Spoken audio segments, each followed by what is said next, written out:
Bonjour, ce matin avec l'équipe de l'heure politique, nous avons posé notre plateau à Bandrélé.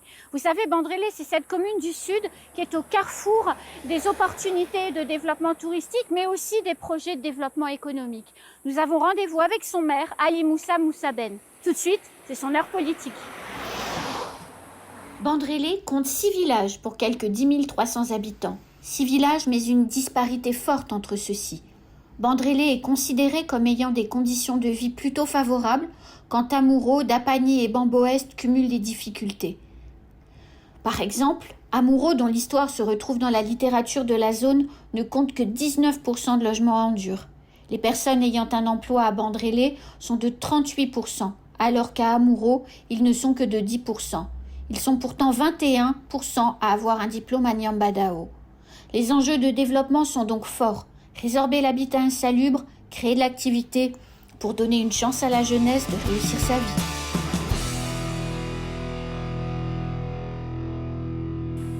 Ali Moussa Moussaben, bonjour. Bonjour madame. Merci de nous accueillir à Bandrélé. C'est un plaisir pour moi aussi de vous accueillir en tout cas, chez nous. C'est tout le temps un plaisir quand on vous reçoit chez nous pour parler de notre territoire. Ça fait plaisir. Alors vous êtes maire de Bandrélé, c'est votre deuxième mandat. Un premier mandat, vous êtes rentré dedans très vite. Quels sont vos plus grands succès ou vos plus grandes satisfactions de ce premier mandat, avant de parler du second? Tout à fait. Au fait, j'ai été élu effectivement en 2014 mon premier mandat bien sûr. Et j'ai hérité d'une commune où tout était à faire. Le point le plus important que j'ai beaucoup apprécié, c'est la méthode que j'ai mise en place pour justement arriver à bien travailler, à travailler dans de bonnes conditions. La première chose, c'est la stratégie, travailler sur la stratégie. La stratégie a consisté à travailler en deux temps. D'abord, sur l'organisation des services tout court. Parce que j'avais remarqué qu'il y a des services qui existaient, mais c'était assez mal organisé. Après, par rapport au projet que je comptais développer, il n'y avait pas tous les services au fait, nécessaires pour pouvoir le faire.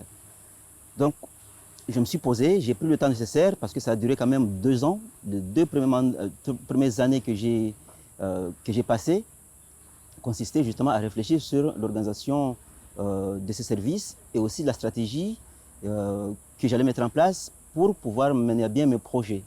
Ça m'a permis justement de travailler sur ce qu'on appelle un document stratégique, qu'on appelle Bandrélé 2030, qui est notre base au fait de tout ce qu'on fait. C'est un document stratégique qu'on a imaginé à l'horizon 2030 justement. Pourquoi 2030, monsieur le maire? Oui, au fait, je trouvais que, parce que mon premier mandat a débuté en 2014, et je me disais, il faut se placer dans un temps assez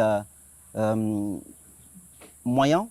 15 ans, je disais 15 ans, c'est le temps qu'il faut pour réfléchir sur un développement cohérent et logique. Parce que si on veut développer une commune, il faut se projeter dans le temps, oui. Il ne faut pas aller trop loin, il ne faut pas non plus être trop court. Donc 15 ans, je dirais, c'était bien pour se limiter à ça. Et pour vous, en 15 ans, la commune aura complètement changé? En tout cas, il y aura une vraie différence entre 2014 et d'ici 15 ans, si jamais j'arrive justement à réaliser tout ce que je compte réaliser pendant cette période. Alors, premier mandat, réorganisation totale de la commune pour la mettre au service de votre ambition.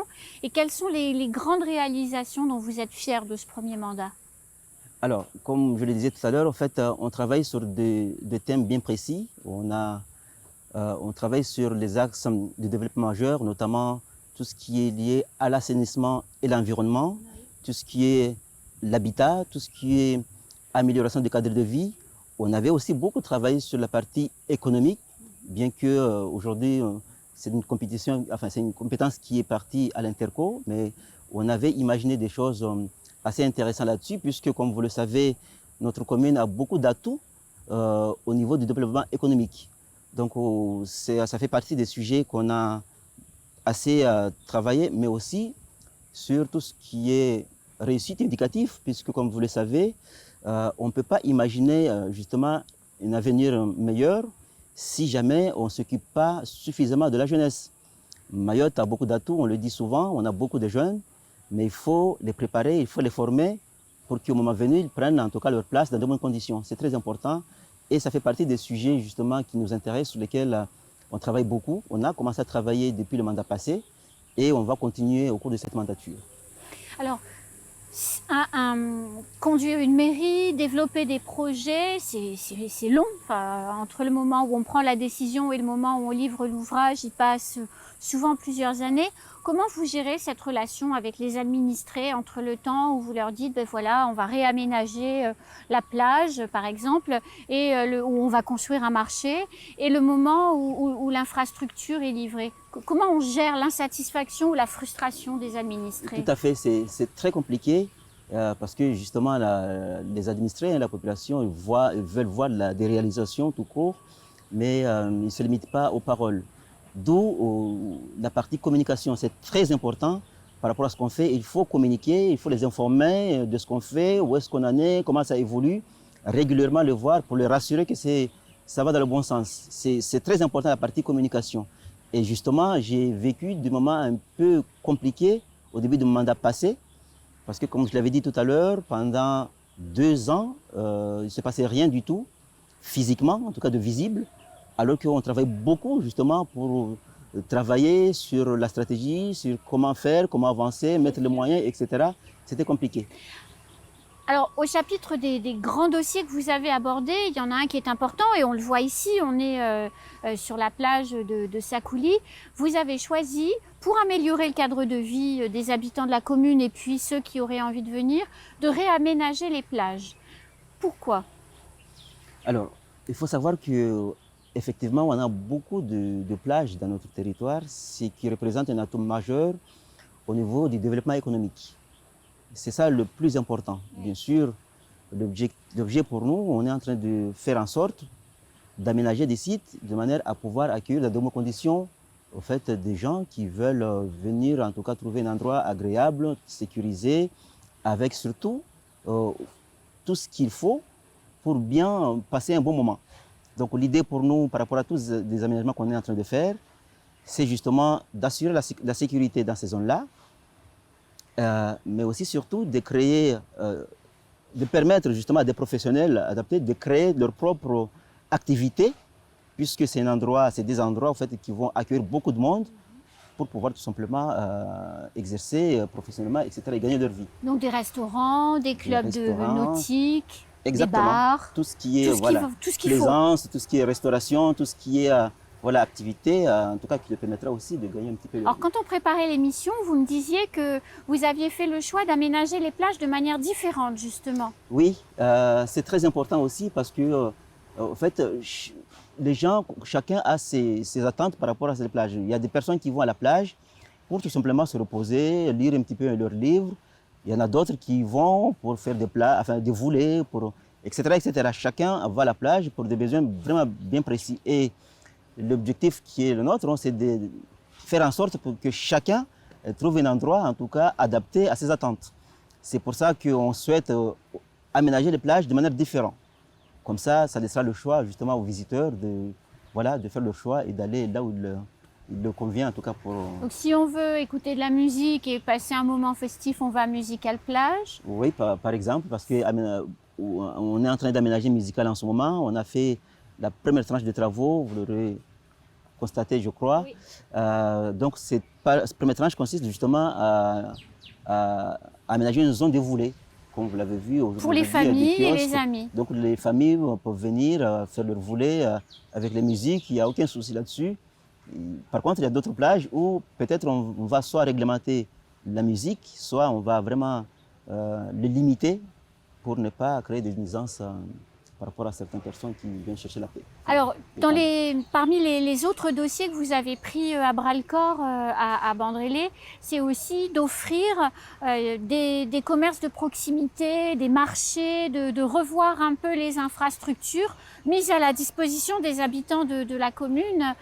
Comment ça se passe tout ça? Tout à fait. Alors, ça se passe différemment. Ça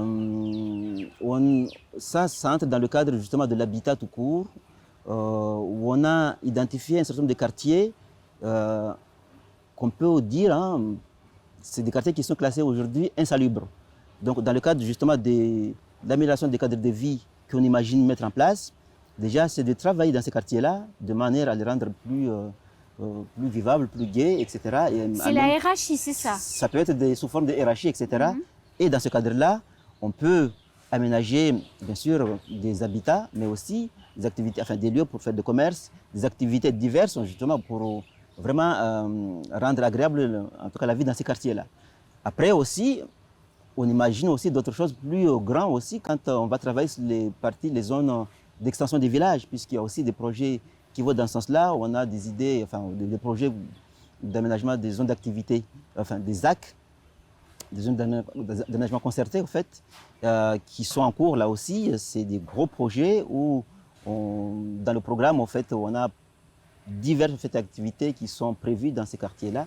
En termes d'aménagement. Pour aménager une ZAC, c'est pour les téléspectateurs, pour qu'ils se rendent compte, entre le moment où vous prenez la décision et le moment où vous remettez les clés aux locataires des logements ou aux propriétaires d'ailleurs, ou bien aux personnes qui vont occuper les commerces, il se passe combien de temps à peu près? Alors, ça peut être très long. Ça peut être très long jusqu'à... en fait, depuis qu'on démarre justement le projet, l'idée, les études et puis jusqu'aux travaux, ça peut passer vraiment un certain temps, minimum jusqu'à aller au démarrage des travaux, ça peut durer 5 ans. Ah oui? Oui, entre les études jusqu'au démarrage des travaux, ça peut durer 5 ans. Après, jusqu'à la fin, ça peut aller jusqu'à 10 ans ou bien... Donc, ce qui veut dire que les projets de ZAC qui sont en train d'émerger aujourd'hui sur Bandrélé, ça veut dire que vous les avez travaillés depuis le début de votre premier mandat en réalité. Tout à fait. C'est un projet qu'on a débuté depuis le mandat passé et c'est toujours en cours. Et dans le programme, normalement, il est prévu de démarrer les travaux vers 2024. Oui, c'est donc un temps extrêmement long. Extrêmement long.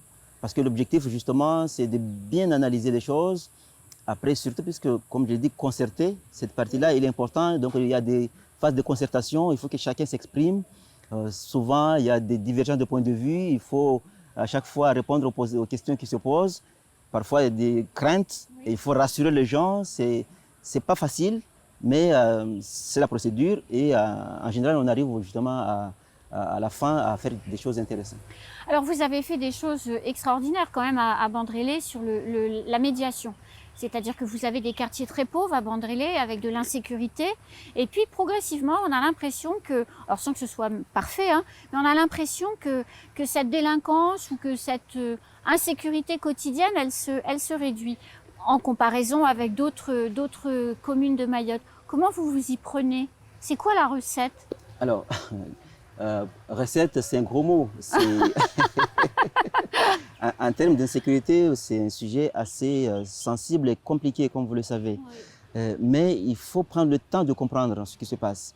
La première chose que j'ai essayé de comprendre justement, c'est d'identifier l'origine de ce problème-là.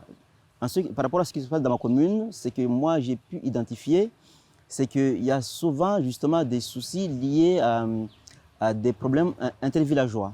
Donc des jeunes de la même commune, mais qui sont issus des différents villages, qui ne s'attendent pas. Donc la première chose que j'ai commencé à mettre en place justement, c'est de créer des occasions pour permettre à ces jeunes-là de travailler ensemble, de se voir régulièrement, pour créer un lien d'amitié entre eux. Peut-être que ça faciliterait justement... Ça atténue en fait. Voilà, ça atténue un petit peu, puisque finalement ils vont se rencontrer régulièrement et travailler ensemble. Et ils le font avec quoi? Des activités sportives, culturelles? C'est quelquefois des activités sportives, quelquefois des activités culturelles, etc. Vous dire, pour prendre comme exemple, hier justement, en tout cas ce week-end, j'ai des jeunes en fait, de la commune qui ont passé un week-end aux îlots, avec bien sûr mes techniciens de la mairie. On était restés tous les week-ends avec eux, on a passé des moments agréables, ils ont chanté ensemble, ils ont dansé, ils ont bivouaqué, et ça s'est très bien passé. Mais en mélangeant des jeunes de différents villages. Voilà, ça leur permet justement de se connaître et de travailler ensemble, et c'est très important de le faire. Mais ça ne suffit pas, comme vous le savez, j'ai quand même mis des mesures un petit peu, j'allais dire, en tout cas pour bien cadrer les choses, donc parce que ça se passe souvent aux abords du collège. Oui. Souvent, il y a des anciens élèves du collège qui viennent parfois pour régler des comptes sans trop bien comprendre des choses. Il y a du racket aussi. Il y a des raquettes aussi. Donc, par rapport à ça, justement, on s'est bien organisé puisqu'il y a des médiateurs qui sont placés tout le matin, en tout cas, aux abords du collège. Il y a aussi les services, en tout cas des polices municipales, qui viennent régulièrement, qui travaillent bien sûr avec les médiateurs, mais il y a aussi les gendarmes. On se voit régulièrement, on fait des points. Et plus important aussi, on fait des réunions mensuelles de sécurité.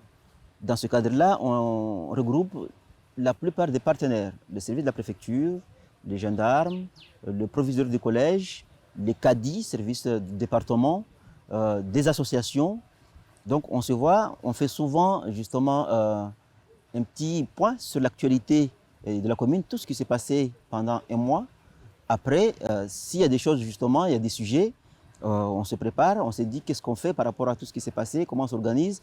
Et chaque service justement met le moyen pour y arriver. C'est de cette façon-là qu'on arrive justement à limiter justement tout ce qu'on voit. Voilà. Alors justement, on a l'une de vos adjointes qui va témoigner justement de tout ce travail de concertation et partenarial que vous mettez en place avec votre équipe et puis les partenaires de la commune. On l'écoute. J'espère qu'il va confirmer ce que je viens de dire.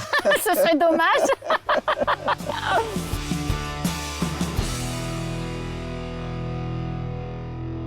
Je m'appelle Nourou Andjibou. Je suis conseillère municipale à la mairie de Bandrélé depuis 2014. C'est mon deuxième mandat, oui. Alors, je suis très contente de travailler avec le maire de Bandrélé parce que c'est quelqu'un qui est à l'écoute, qui nous fait participer dans tous les projets. Et tous les projets de Bandrélé, on se sent concerné. En tant qu'élu, on y a participé dès le début, on a donné notre avis et les missions d'une conseillère municipale, c'est tout, on peut dire c'est tout simple parce qu'on doit donner nos convictions politiques, notre manière de voir la construction de la commune, notre manière de voir la commune dans les années à venir. Donc, quand je parle de la commune, bien sûr, je parle de la jeunesse, je parle de l'environnement, je parle du sport, je parle de tout. Donc, on est amené à réfléchir sur la vision de notre commune plus tard. Donc, on travaille dans des commissions, on donne nos avis, on donne nos visions et après, on prend les décisions communes.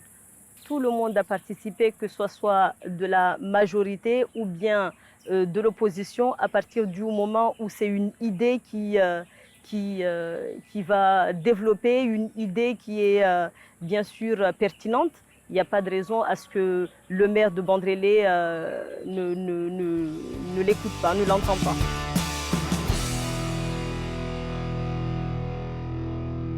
Bah, vous voyez, elle a confirmé ce que vous venez de dire.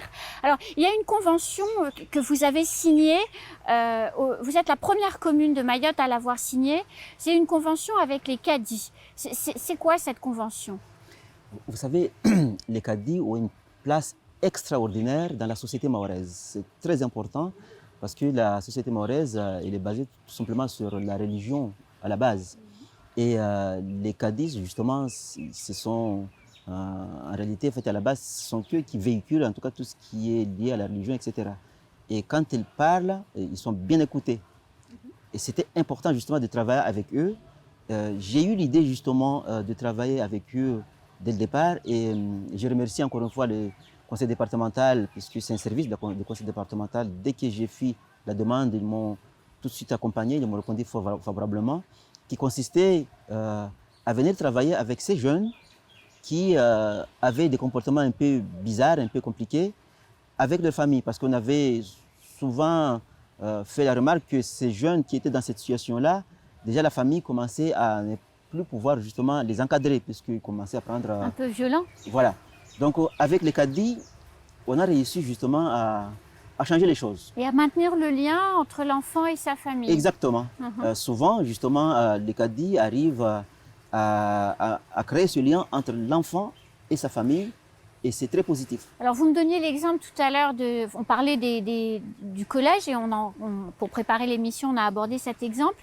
Il y a du racket devant le collège, des petits voyous, des petites racailles un peu qui traînent. Donc là, la police municipale repère un jeune, l'identifie, sait très bien qui est ce jeune. Comment ça se passe avec les caddies après, derrière? Voilà, souvent quand on identifie ce jeune justement, les caddies, bien sûr, souvent ils prennent tout de suite le dossier et ils interviennent, ils mènent des actions, ils vont intervenir chez les parents pour leur expliquer ce qui s'est passé. Après, ils essayent de recevoir le jeune concerné pour mener des négociations, pour les convaincre de changer de comportement. Parfois, ça ne se passe pas bien en fait, c'est pas tout le temps, ça ne marche pas tout le temps malheureusement. Ça peut monter de grade parce que si jamais ça n'aboutit pas, on prévoit d'autres justement rencontres avec le maire. Ça se passe à la mairie cette fois-ci. On intervient auprès de ces jeunes-là. Alors c'est vous ou vos adjoints? Souvent c'est avec moi, mais parfois avec mon adjoint aussi. Il peut aussi jouer le même rôle.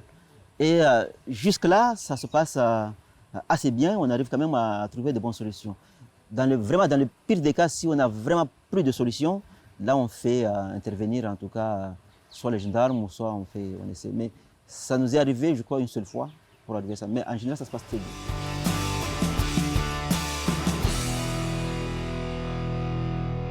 Alors, on est, c'est le troisième temps maintenant de notre entretien. On est à quelques mois des élections présidentielles, des élections législatives et puis des élections sénatoriales. Donc, on sort d'une période de campagne, on va rentrer dans une autre période de campagne à un autre niveau, puisque là, pour le coup, c'est pas local. Quand on est maire, que c'est son deuxième mandat, donc on a une vraie expérience du pilotage. Vous découvrez plus rien en réalité. Comment on appréhende, comment on se prépare à une élection présidentielle, qui peut changer beaucoup de choses sur la stratégie et les financements. Tout à fait, tout à fait. Effectivement, en fait, une élection présidentielle ne se prépare pas de la même façon que les autres élections tout court, locales, etc. C'est différent. Vous savez, c'est très important, le président de la République, en fait. C'est très important, c'est le sommet, en fait, de tout ce qu'on fait à notre niveau. Donc, il faut justement bien préparer les choses, etc. Et ne pas trop se tromper sur comment conseiller justement la population, parce que justement, la population voit ça de très loin. Ici, à Mayotte, Paris, c'est loin, effectivement. Paris, c'est très loin, alors que c'est très important justement par rapport à nous, parce que tout se passe à Paris, donc, et ça vient chez nous ici. Donc en fait, vous expliquez à vos administrés que même si les décisions elles sont prises à Paris actuellement dans le froid, ici au chaud, les conséquences elles sont visibles en fait. Elles sont visibles. Donc un, il faut se mobiliser pour aller voter. Deux, aussi pas se tromper, faire le bon choix en fait. Et vous, votre choix, ce sera lequel, monsieur le maire? Alors c'est un peu compliqué, mais je vais le dire, même si le vote c'est un bulletin secret, mais je vais essayer de... À partir du moment où vous conseillez vos administrés, c'est que vous leur dites bien les choses. Tout à fait. Ce que j'allais dire, et là c'est vraiment très sérieux, moi je remarque que l'actuel président, il a été à l'écoute des Mahorais. D'abord, je dirais, pendant son mandat, on a réussi à créer un rectorat à Mayotte. Oui. Ça n'a jamais été le cas avant. On a aussi à créer l'ARS en plein exercice à Mayotte. C'est pendant la durée de son mandat. Je crois aussi que c'est le président qui a accepté d'écouter les Mahorais en termes de tout ce qu'on parlait tout à l'heure, l'insécurité et des constructions illégales, en tout cas dans le territoire qui fleurissaient comme ça. C'est lui qui a en tout cas programmé des décasages. Aujourd'hui on parle de décasage, en tout cas c'est dans ce mandat-là. Il y en a eu vendredi à Mramadoudou, c'est pas si loin d'ici. Tout à fait. J'espère prochainement chez moi aussi. Après aussi, surtout, les moyens, on en a eu. Au niveau de nos collectivités, on a des moyens, en tout cas, pour travailler dans de bonnes conditions. C'est ce que nous, on cherche à avoir. Donc, j'estime que c'est un président qui est à l'écoute des Mahorais. Et pourquoi ne pas lui donner un deuxième sens, justement, pour qu'on puisse, encore une fois, travailler dans ce sens-là et rattraper le retard qu'on a pu cumuler et aller dans le bon sens. Voilà. Et la loi Mayotte, vous y croyez? Parce qu'elle ne sera pas votée dans ce premier mandat Macron. Ils disent que s'il n'est pas réélu, bah, il sera trop tard, elle sera obligée d'être votée. Bon, s'il est réélu, c'est une autre affaire. Vous y croyez, vous, à cette loi? Peut-être sans trop faire de campagne aussi, ça peut être aussi une raison pour le réélire tout court. Comme ça, la question ne se posera pas. C'est vrai? Mais j'y crois. J'y crois si on a travaillé sur le sujet. C'est parce que aussi j'y crois. Moi aussi, j'ai participé au niveau des différents travaux. Oui. J'ai été, en tout cas, je suis bien investi. J'espère que, en tout cas, le prochain président qui sera là va concrètement, en tout cas, mettre des choses en place et puis aller jusqu'au bout de ce pour concrétiser, en tout cas, selon Mayotte, parce que c'est, j'allais dire, la solution par rapport au développement de Mayotte. Monsieur le maire Ali Moussa Moussaben, merci beaucoup de nous avoir accueillis ici. C'est déjà la fin de cet entretien. Je vous propose qu'on se retrouve bientôt parce qu'on avait encore plein de choses à dire en fait. Merci beaucoup, ça sera toujours avec plaisir. En tout cas, je vous accueillerai ici pour encore une fois se dire des choses, parce qu'il y en a beaucoup qu'on n'a pas pu tout dire en quelques minutes. À bientôt. À bientôt, au revoir. Au revoir. Nous, on se retrouve très vite sur le plateau de l'heure politique pour un prochain entretien avec un maire. Bonne journée.